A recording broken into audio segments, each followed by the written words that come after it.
This is Bob Sansevere here with Party Press Deputy Sports Editor John Pluym. Now, John, I went down to practice with the Vikings, and I noticed that one starter was not practicing, and actually it looks like I was seeing double because it looked like there were two of them.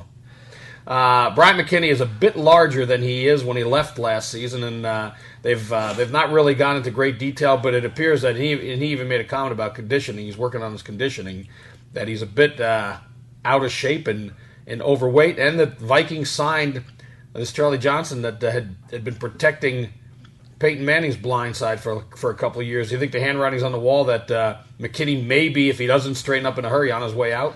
I don't know if the handwriting's on the wall, but it should be. And if Les Frazier wants to make a statement to the team that he's running the show and things are going to be the way he wants them to be, you cut Bryant McKinnie, you slide Lodeholt over to left tackle, and you put Charlie Johnson at right tackle, and you move on with this guy.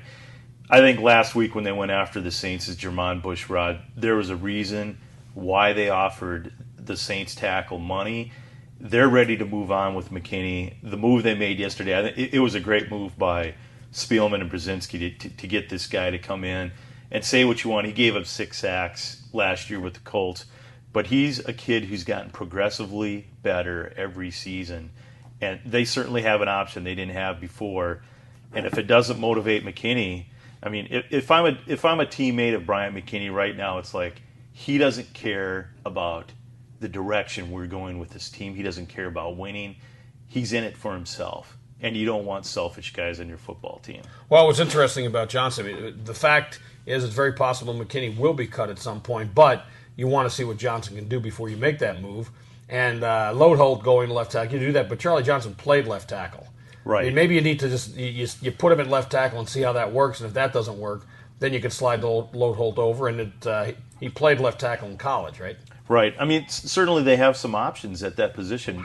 They could slide Lodeholt. They can do what you're talking about and leave Johnson there, but I think you give Charlie Johnson every opportunity to win that job. Well, let's be real. They did not bring him in to be a backup. No. And they are not going to keep all three of those. Lodeholt is a lock, but they're not going to keep all three of them because you don't pay Bryant McKinnie the money you're paying him to be a backup, and you don't bring in Charlie Johnson to be a backup. So I do think there's some handwriting on the wall. Well, and the thing is, if you cut McKinnie loose, you can take that money, possibly bring back Ben Lieber, possibly sign Malcolm Floyd, the free agent from the Chargers. I mean, they have more options at their disposal than they had yesterday. Well, and they don't have the window's not going to be open long to make these decisions because there are guys available, good players as free agents, but they're going to start signing because they're going to get desperate to get with a team. And guys, actually, the longer you wait, the money will come down, but the longer you wait, the chances of someone else snapping guys up increases also. I mean, 3/4 of the top-tier free agents have signed contracts, and there's still a few guys out there you just kind of like, take Malcolm Floyd, for instance, from the Chargers. The guy averaged close to 20 yards a catch last year. He's just kind of sitting there right now.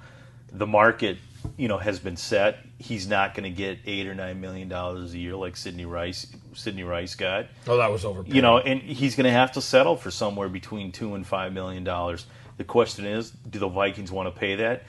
And if Bernard Berrian gets off to a rough start in camp, you got to think they might even think about, even though they renegotiated his deal, he still might be one of those guys who ends up getting released. Well, I do think in the case of Berrian, he's a guy that they did renegotiate, and you keep him around unless you see you have something better, because then you're really making yourself very thin in terms of depth. But I don't.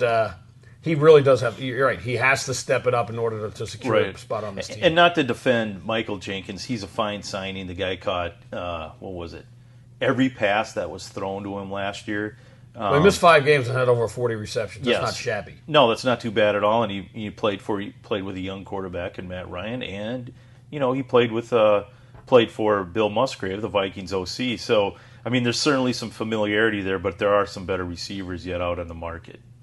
Well, it's going to be interesting to see what they do with the receivers, and interesting to watch how that defense shapes up because there's beyond Jared Allen and Brian Robinson, there's questions on that line if you're going to have Kevin Williams, Pat Williams obviously not back. And how they put that together, and how they put together the linebackers without Ben Lieber.